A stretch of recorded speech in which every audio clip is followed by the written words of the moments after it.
Good morning, everyone. Is this working? Good morning. Can everybody's attention, please? Sorry, we started a little bit late.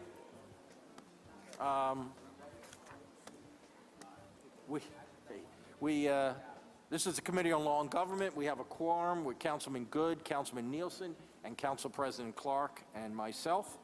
Ms. Marconi, will you please read the title of the first bill before us today?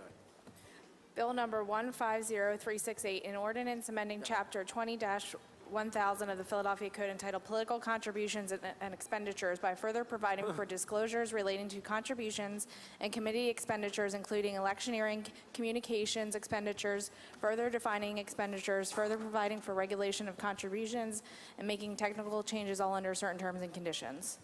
Thank you. Could you call the name of the two witnesses we have on record, please? Hope Caldwell and Michael Cook.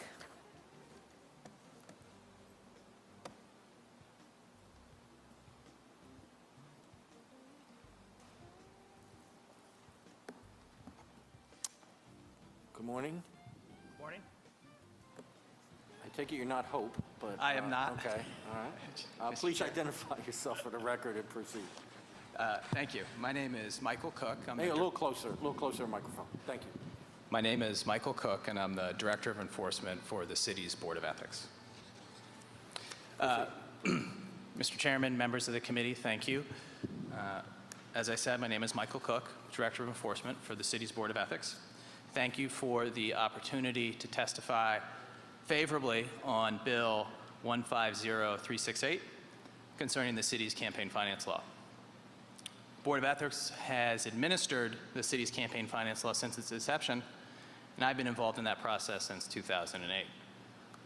At the outset, I should note that this bill has been a collaborative effort between the board and city council, and as such, I don't think anything I'll say today will be surprising to members of the committee. Needless to say, the board strongly supports the bill and commends council for its efforts to keep Philadelphia at the forefront of the ever-evolving response to recent court decisions that have so profoundly altered the way money influences elections in this country.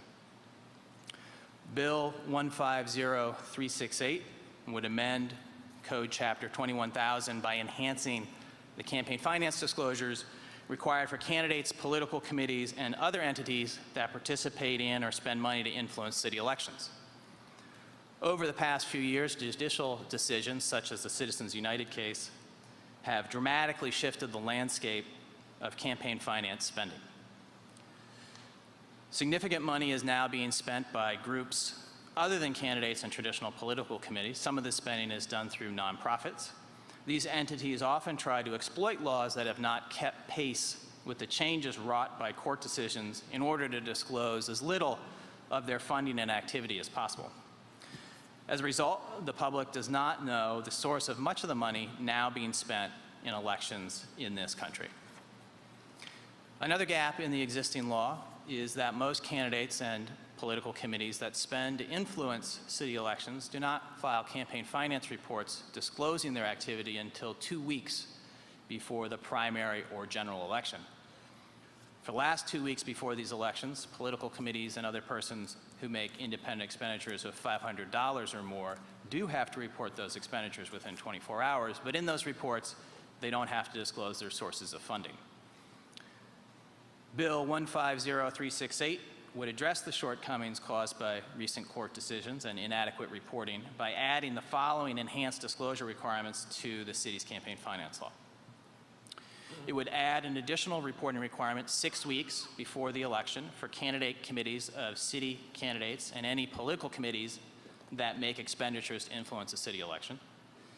It would impose new reporting requirements on any person, including a political committee other than a candidate's political committee, or a not-for-profit organization that makes or incurs expenditures for electioneering communications aggregating in excess of $5,000 within the 50 days prior to the election. Because of the time-sensitive nature of these last-minute communications, these new reporting requirements are imposed on 4 different dates within the 50-day pre-election period. 2 of those dates would overlap with current reporting deadlines under the state election code and the city's campaign finance law. Reports filed based on this requirement would disclose not just the particular expenditure that triggered the obligation to file, but also all funding received and expenditures made and debt incurred in the new reporting period. The bill would also expand reportable independent expenditures beyond just express advocacy for or against a candidate to include any spending for communications that within 50 days of a covered election either promotes, attacks, supports, or opposes a candidate or refers to or depicts a candidate in that covered election. On behalf of the board, I thank you for your consideration of this bill. As I said at the beginning of my testimony, the board strongly supports it and commends council for taking up this matter. We're particularly pleased with and appreciative of the excellent dialogue we've had with council and council staffers over the past several months on campaign finance issues. Look forward to continuing to work with you on this topic as well as any other matters within our jurisdiction. I should note before I close that we have proposed a technical amendment to the bill which we previously provided to council staff, and I believe they shared with you. And with that, I would conclude my testimony and would be happy to answer any questions that you may have. Thank you. Thank you, Mr. Cook. First, please let the record reflect Councilwoman Tasco, member of the committee, is present. First, Council President Clark. Okay. Councilman Nielsen? Sure, Mr. President? I'm all right.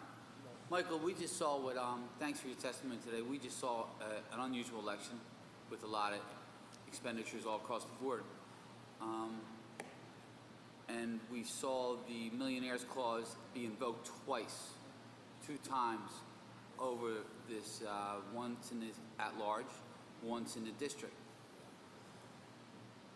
As a board, I think it would probably be your duty to bring these things to our attention and changes that you think needs to be done. And I mean, my short time here, I haven't got anything from you. I was wondering, do you have any suggestions of changes that need to be made besides this one here in front of you today? Whereas, let's say, I'm going to say a TV media buy, someone buys $400,000 and doesn't report that for 2 weeks before an election. I mean, we saw that happen. Will this fix that?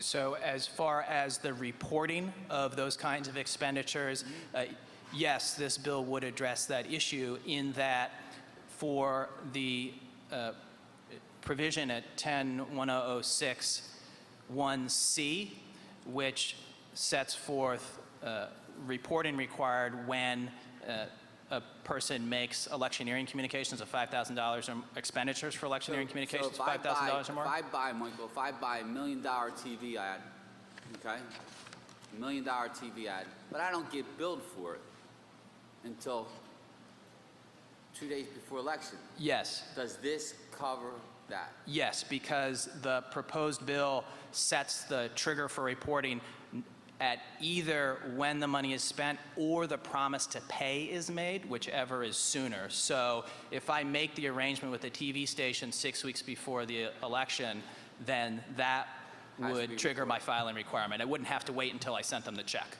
Do you feel the millionaire's clause set at a $250,000 threshold is sufficient, or should that be lowered?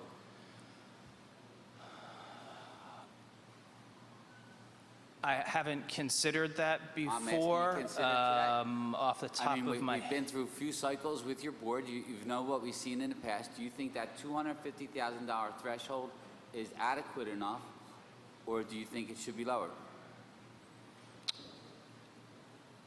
I think that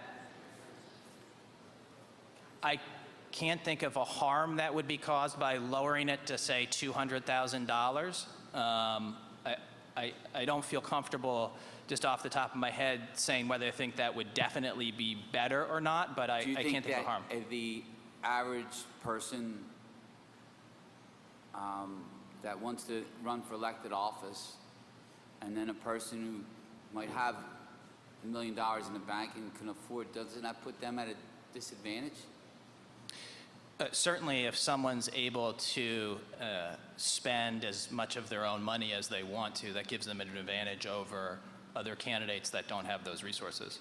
So I'll ask you again, do you think it should be lowered?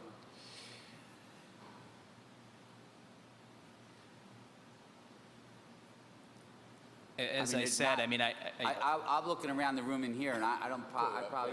Point of information. There you go. Councilman Good? Let me help you out a bit. okay. You probably don't know the legislative intent of setting that threshold, so you probably can't respond to it. I actually set the threshold, and I did it based upon looking at how money was invested in previous campaigns, and so what even people who were not millionaires would invest in a campaign, how far they would go or not go, even in terms of mortgaging their houses. And so it was truly meant to be a millionaire's amendment for people who had extraordinary resources, as opposed to even moderate to middle income people who would mortgage their house for that opportunity.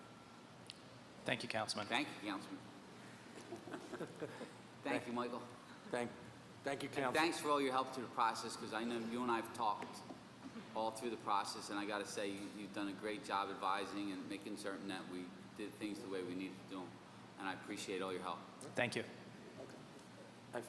Thank you, Councilman. First, let the record reflect Councilman OBrien and Councilman Heenan, members of the committee, are present. Council President Clark. Thank you, Mr. Chairman. Good morning. Good morning. I just wanted to thank you so much for your working with our staff and in a collaborative way. Also, the administration was a part of the collaboration. I just want to say how much I appreciate us working in a proactive way to put what we think is legislation that will clearly have some impact on the future elections. I did want to quickly weigh in. I wasn't going to talk about anything else but other than that, but one of the issues, and this is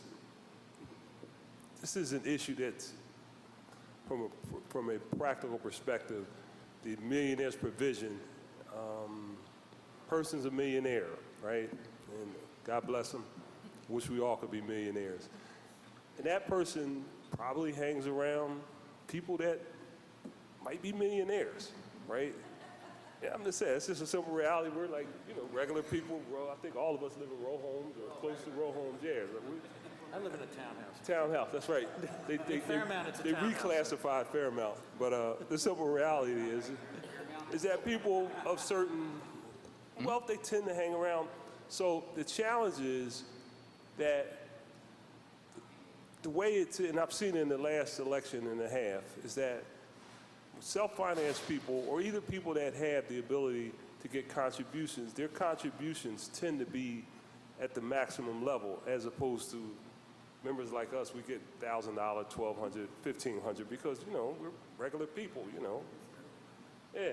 So the concern is just generally with respects to the campaign limits, and I voted for. I think those of us that were here were well-intentioned, but the challenge is it continuing to create a imbalance in terms of the ability to put the message out there. As you know, early on, and this is probably for a longer discussion, I wasn't going to bring it up, but early on in the campaign, when you looked at the numbers associated with the mayoral candidates and the council candidates, it was relatively low. Then money didn't start flowing until people start putting the finger in the air and say, oh, this guy's going to win, right? And they start throwing money. But at some point, I think we probably need to talk about not only the millionaire's provision, but some of the other provisions, because we really would like to have a balanced playing field. I know there were a lot of good people that had good messages, but because they didn't have the wherewithal to get those kind of contributions, it really hindered their ability to get their message. So, but that's for another day, another conversation. But today, I really just want to thank you all so much for being in a position to work with you on this, what we believe to be very important legislation. Thank you. Thank you. Thank you, Mr. Chairman. Thank you, Council President. Any other questions, comments? Councilwoman Tasco? Morning.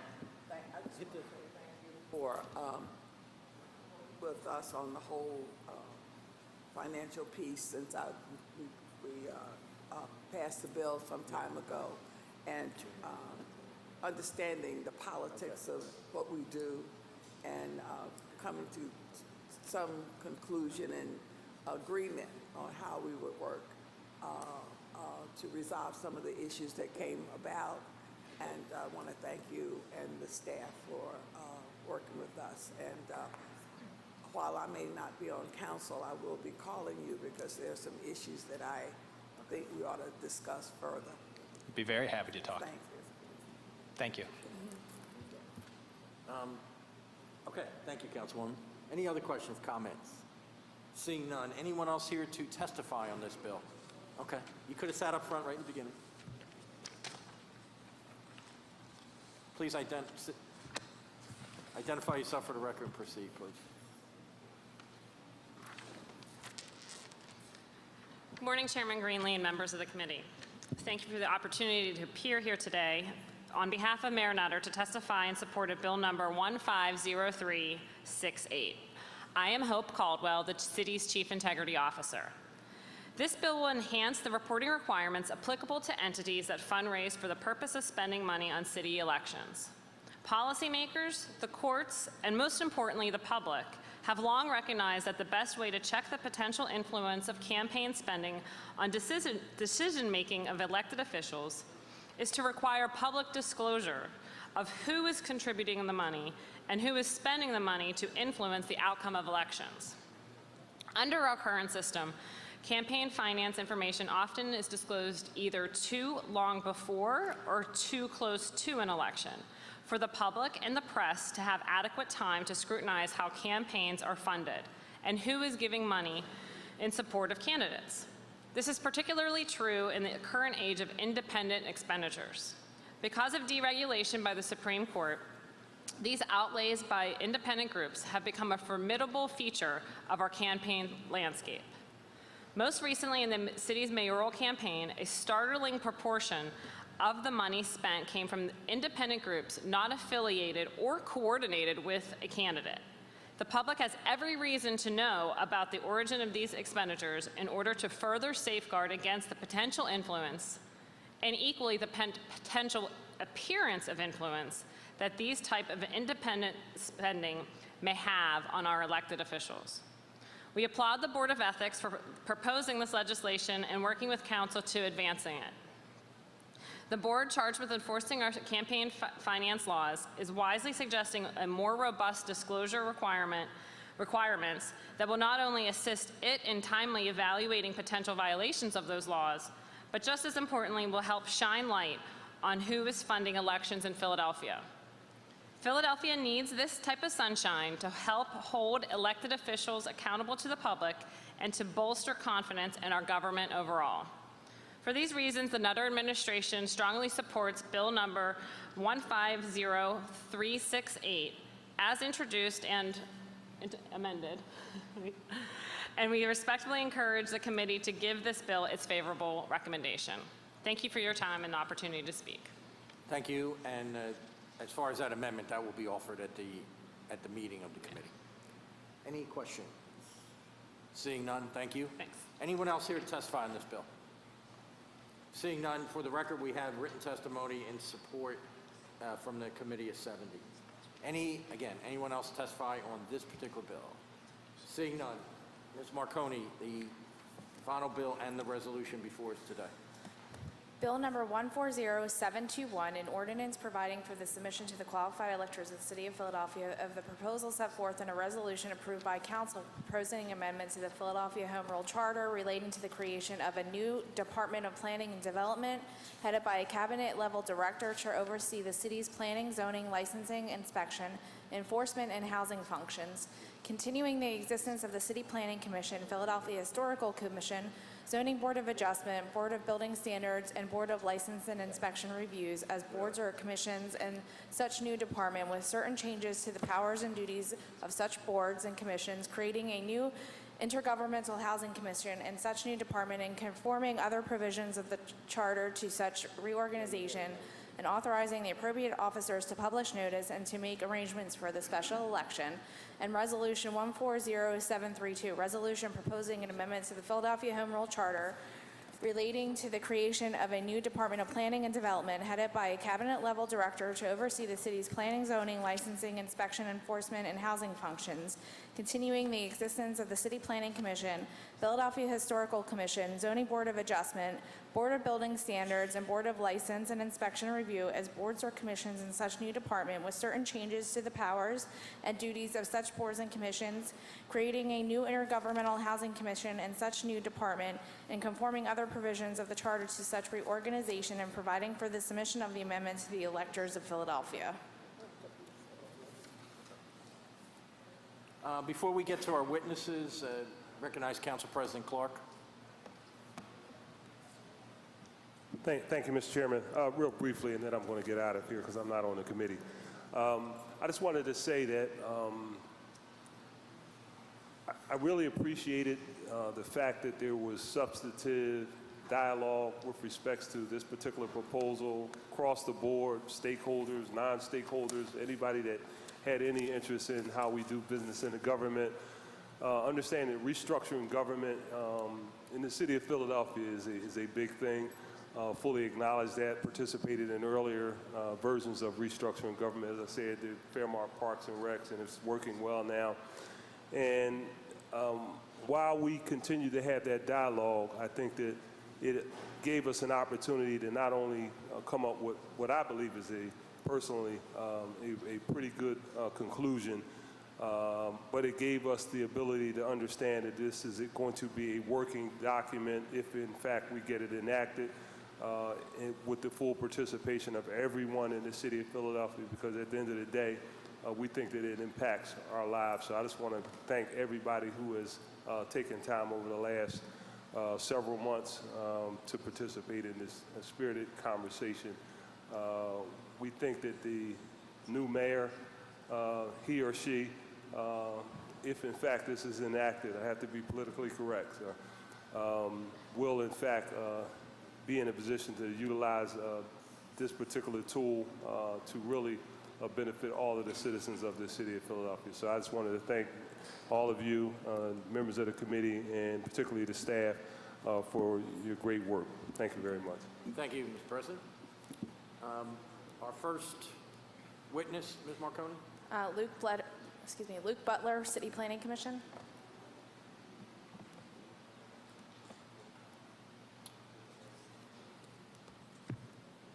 Good morning. Please identify yourself and proceed. Good morning, Chairman Greenlee and members of City Council. My name is Luke Butler. I am the Chief of Staff for Alan Greenberger, the Deputy Mayor for Economic Development, who is currently out of the country.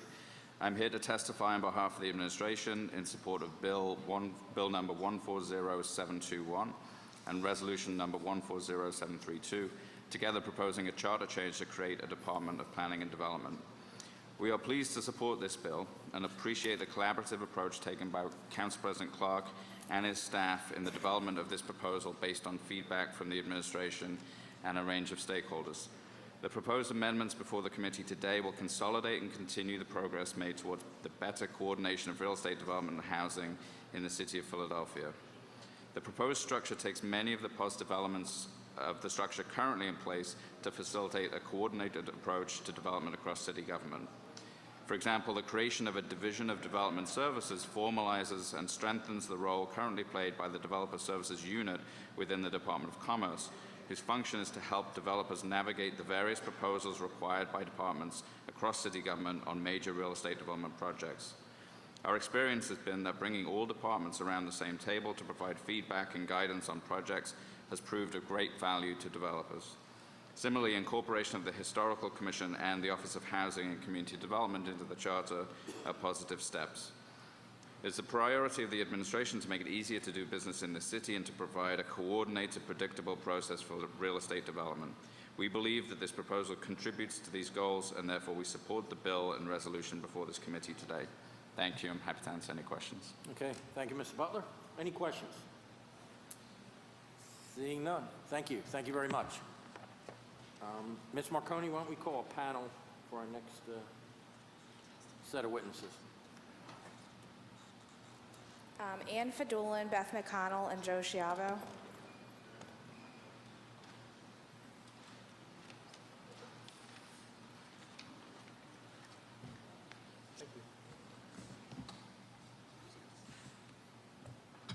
And I think you were called first, so please identify yourself and proceed. My name is Ann Fedulin. I'm president of the Building Industry Association. The BIA represents residential building industry in the Philadelphia region. I want to thank Councilman Bill Greenlee and the Governance Committee for allowing us to testify, and also thank Council President Darrell Clark on his leadership on this charter change bill. 12 years ago, the BIA published a report called If You Fix It, They Will Come. And one of the things that we recommended in the report was to create one-stop shop for permitting. This bill and resolution don't quite get us fully there, but we believe it's a big step forward in that regard. We also believe this charter change is important because it puts housing and the Historic Commission in the charter. It also memorializes a lot of the positive changes that have been made under the Nutter administration that facilitate development and thereby the economic growth of the city. Having served in 2 different mayoral administrations, I have firsthand knowledge of the transition period experienced during the transfer of one administration to another. Without a clear-cut organizational structure, this transition period can too often be disruptive rather than cooperative. But memorializing a clear, streamlined organizational structure for planning and development, the bill will help ensure a consistent, transparent, and predictable process moving forward. Although the incoming administration should and must participate in the operational details of the bill, it is also imperative that there is consistency from administration to administration in the development process if we are to truly grow our city and provide economic opportunity to all. Finally, although this bill does not address L&I directly, it is clearly the white elephant in the room. The business and licensing functions of L&I should be separate from and not allowed to muddy the basic tenet of public safety, which is L&I's mandate. The BIA urges the next administration to focus on and restructure L&I to ensure that it is run in a professional manner with an experienced, competent, and knowledgeable commissioner, and for City Council to fully fund the department to provide it with the maximum resource and capacity levels to provide that the built environment in Philadelphia is safe for all of its residents. The BIA fully supports Bill number 140721 and Resolution number 140732 and looks forward to our continuing relationship with the administration and City Council to further improve the development climate in Philadelphia to provide for the economic growth of our city. Thank you. Thank you. Ms. McConnell, I think you were next. Excuse me, if I could just ask anybody that's having a conversation, if they could take it out, say it gets a little hard to hear up here, and with respect to the witnesses so we can all hear them, I'd greatly appreciate it. Ms. Thank you. McConnell. I talk loud, too, so that might help. Okay. Good morning, and thank you for the opportunity to testify. My name is Beth McConnell, Policy Director with the Philadelphia Association of CDCs.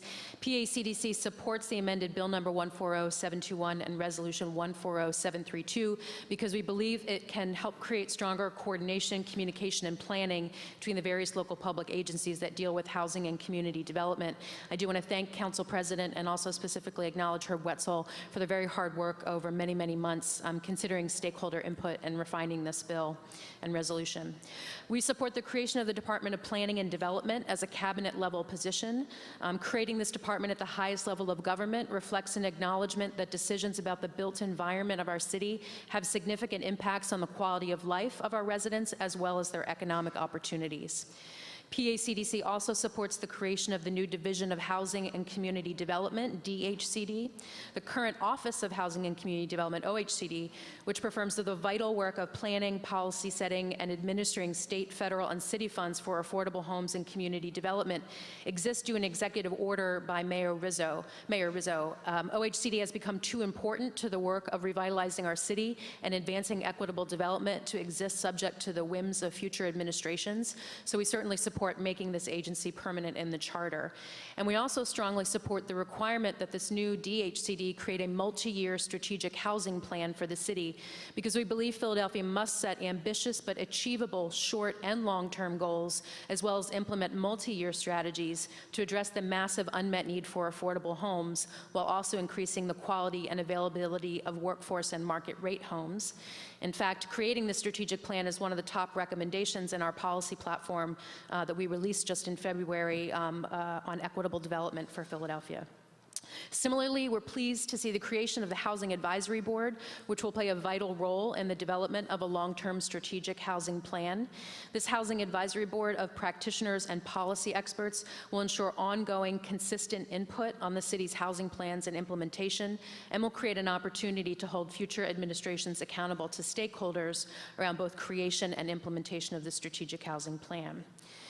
Language in the resolution that directs the new DHCD to convene key housing agencies formalizes important work that began during the Nutter administration to improve communication and collaboration. and coordination. CDCs that build affordable homes and also create mixed-use development often have to navigate an alphabet soup of public agencies to cobble together all of the necessary funding and support and permissions to get their projects off the ground. And the limited resources that we have for the development of affordable homes is spread across multiple agencies that serve different purposes. The current leadership of these agencies has already begun to improve that interagency communication, and the language in this resolution will assure that critical work continues in the next administration. PACDC also wants to recommend that there be some common leadership of various housing agencies. This would not be achieved through legislation, but more through implementation, not through the legislative language or ordinance. But as the next administration charged with implementing this plan considers its next steps, we hope they consider the value of having some common board membership or staffing at some of these agencies that coordinate closely. And finally, we strongly welcome the creation of the Division of Development Services. It's important for Philadelphia to have strong development standards and rules to protect the public's interest and safety. Navigating the many agencies that enforce those standards for a single project takes extraordinary patience and perseverance. And creating this new division charged with helping navigate this web of agencies and advance their projects in full compliance with all rules is long past due and will help developers of large and small projects alike. And again, as the next administration considers implementation of this new division, we strongly encourage it's given adequate resources to do that job, including leadership that is empowered to compel cooperation from other agencies and dedicated staff to ensure adequate capacity. Thank you very much for considering our comments. Thank you, Ms. McConnell. Mr. Chavo, before you start, I'm glad you mentioned Mr. Wetzel, and if I could add also, John Christmas both did a yeoman's job in pulling all this together and meeting with all the various interest groups and coming up with, I think, an excellent bill today. So thank you. Mr. Chavo. Good morning, members of the Committee on Law and Government. Thank you for the opportunity to comment on this important piece of legislation. My name is Joe Schiavo, and I'm addressing you today on behalf of the Philadelphia Crosstown Coalition, a coalition comprised of some 20 local civic organizations. I serve the committee as chair of its Zoning and Land Use Committee. Since the last meeting on Resolution 140732 and Bill 140721 held on February 18th of this year, there has been the opportunity for study, reflection, and discussion via 4 stakeholder meetings convened by Council President Clark and hosted by John Christmas and Herb Wetzel. We thank Council President Clark, and we thank this committee for holding the resolution and bill in committee as requested by the Crosstown Coalition and others in testimony offered during the February 18th hearing, thus providing the opportunity for such meetings that prove productive and we believe beneficial towards substantiating and refining a now improved legislative instrument. For its part, Council President Clark's office arranged for input from the Departments of Law, Commerce, Planning, Housing, whose representatives provided valuable contributions to the structure, organization, and technical detail of the resolution, as well as the smooth incorporation of the many amendments offered by the participating stakeholders. Our 5 fellow non-governmental organizations participating provided invaluable broad-spectrum input at the meeting table. We thank each participant for their time and efforts. Although we believe that the process would have been enhanced had there been more opportunity to elicit opinions from a wider stakeholder group and the incoming administration, we appreciate the efforts of Council President's staff and acknowledge that the resolution as presently drafted is much improved. Turning from the particulars of the resolution to its planned implementation, the Coalition cannot ignore the practical consideration that each member of Council who may support the charter change in both its broad stroke concepts and administrative detail must also accept the responsibility to appropriately fund its functions. Council has recently passed zoning code reform, but has failed to adequately fund remapping, stalling the benefits of true zoning reform. Similarly, if Council does not adequately fund the underlying staffing requirements of a reorganized planning and development structure, then the goals of this initiative will not be realized and the efforts to date squandered. Thank you. Thank you. Any questions for any of the 3 witnesses? Seeing none, thank you all. And before Ms. Marconi reads the next group, I just want to put on the record, there will be a letter submitted from the Greater Philadelphia Association of Realtors in support of this bill and resolution. Ms. Marconi? Craig Shelter, Michael Skleroff, and Darrell Zaslow. After these three gentlemen, is there anyone else here who wishes to testify on this bill or resolution? Okay, thank you. Mr. Shelter, I think your name was mentioned first, if you're ready to go. And if you're not ready to go, Mr. Skleroff.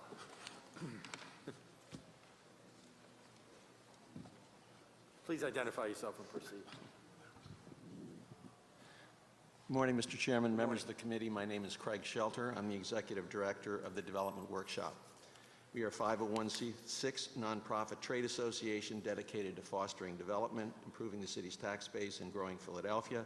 Our members include developers, lenders, architects, planners, engineers, attorneys, associated real estate professionals, and former city development officials. We appreciate the opportunity to testify at this hearing to comment on the City Council amendments to the bill and resolution above that will dramatically reorganize city agencies dealing with planning and development in the city. At the previous committee hearings of December 8th and February 18th, we recommended that Council and the Mayor jointly create a commission to give these issues appropriate consideration from all stakeholders. The Office of the Council President responded in mid-April with an invitation for an alternate approach, which was for interested stakeholders to jointly attend meetings with City Council staff to discuss further amendments to the bill and the resolution. Attendees at these meetings included staff from the Department of Commerce, Planning and Law, stakeholders representing development, design, community interest, and members of City Council staff. The work of that committee reflects substantial clarifications and improvements to the previous resolutions as drafted. We thank all the participants for their input in a very compressed time frame and the leadership of John Christmas in moving the process along. That said, we continue to believe that certain important aspects of the reorganization have not been adequately dealt with. As an example, with regard to the Historical Commission in Section 4605A, the language that governs current historic designations, on the text of that is there, designated as historic buildings, structures, sites, objects, and public interior portions of building spaces, whether interior or exterior, collectively for purposes of this section, all pursuant to the criteria and procedures set forth by city ordinance. We believe this opens the door for designation of historic building interiors by removing the word public. This is a potential gross infringement on private property rights, and we recommend keeping the language as it is by council, as passed by council in ordinance today.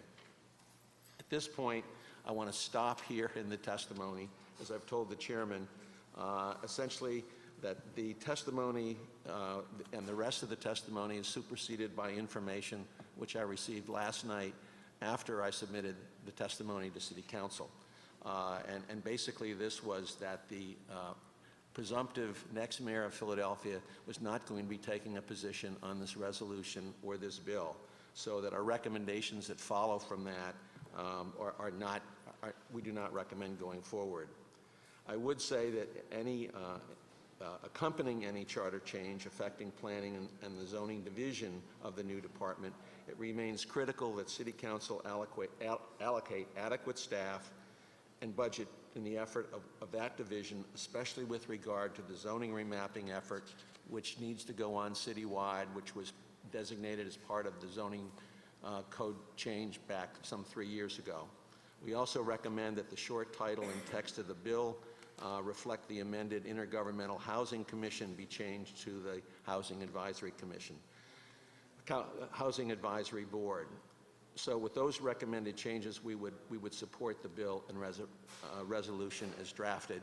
And I would apologize. I'm happy to take any questions, but I have a plane to catch, so that my chairman and friend Michael Skleroff is here, I'm sure, to answer any questions and add further comments. But thank you again for keeping this bill in committee to allow the time for this to happen. And I would also say that a key part of this effort was the Development Workshop, which is basically a development organization working with the Crosstown Coalition where the community interests and the development interests were ones that came very much focused together. I think we learned a lot from one another, and we look forward to seeing this process work in the future. Thank you. Okay, thank you. Mr. Sclarafa, maybe you can answer this. Mr. Shelter has to run, I know. The letter that was submitted, you said you're taking out a few paragraphs. Yeah, here. yes. Do you have or can you submit something without this so it can be made part of the record? Yes. We'll do that. Just so Beginning of we're the all on the coming same week. page. And beginning in the coming week, we will Okay, do that's fine. that. That's fine. Okay, thank you. Mr. Yeah, Sclarafa? Michael Sclarafa, Chair, Development Workshop. I would join in everything that Craig said. I would also say that that it turns out that the process that the council president presented to us worked. And Amazing, isn't it? Yeah. it is incredible. No, it's not incredible. It was terrific. It was done on a very short time frame. Herb Wetzel and John Christmas got us all the amendments. It was well thought out. As Craig said, it was a great experience sitting down with other stakeholders, especially Crosstown Coalition people from the administration, to basically sort things out. And while it's not perfect, it is very good, and we're happy to support it today. Thank you. Always nice to make you happy, Mr. Sclarafa. Okay. Well, especially it's always a pleasure to appear before you, Mr. Chairman. Thank you. Thank you. Yes. Thank you very much. As a neighbor. Yes, absolutely. Mr. Zaslow. Thank you, Mr. Chairman. Darrell Zaslow, legal counsel to HAPCO, the Homeowners Association of Philadelphia. HAPCO represents owners of residential rental property. I want to take the opportunity to encourage the committee to pass and the council to enact the proposed legislation. It is very well done. If you cannot reduce your proposal down to 2 pages, then it's too complicated. And we received a copy of a 2-page summary of this proposal, which is so clear, articulates the department, the divisions. It's very well done. Mr. Wetzel should be commended, complimented for that as well. You don't need me really here to tell you that it's a good proposal. You know that. Really what I want to suggest to you, Mr. Chairman and members of the committee, is a problem here is the requirement that this be submitted as a referendum to the voters. I served as solicitor in Bucks County for many years. I had the privilege of writing the administrative code for Bensalem Township.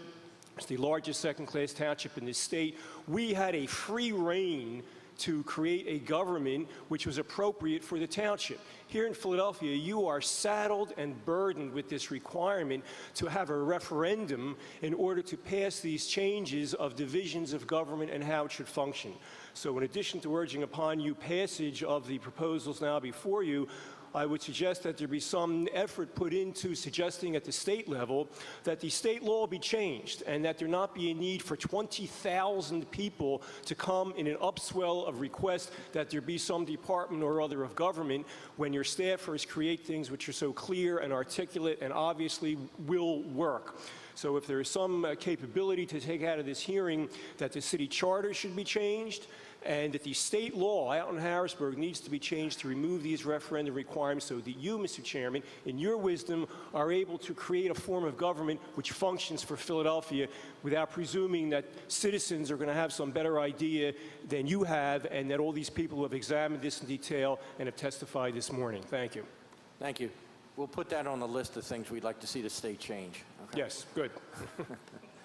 Any questions? Seeing none. Thank you all very much. Anyone else here, again, to testify on this bill or resolution?